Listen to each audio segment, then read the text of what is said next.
New Jersey has issued a special marine warning for coastal and outer waters from Sandy Hook to Cape May, New Jersey.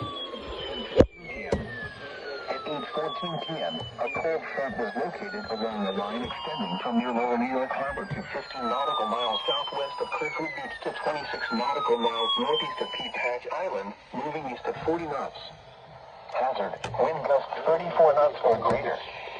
Source, buoy and Missouri. Impact, small craft could be damaged and briefly higher winds and suddenly higher waves.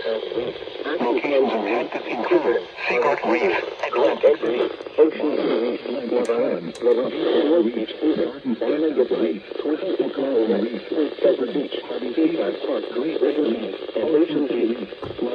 Safe Harbor immediately as gust and wind highways are expected. 8-mile wreck, Point Pleasant Beach, Seaside Park, Bridgerton, and Ocean Reef. Move to Safe Harbor immediately as gusty winds and high waves are expected.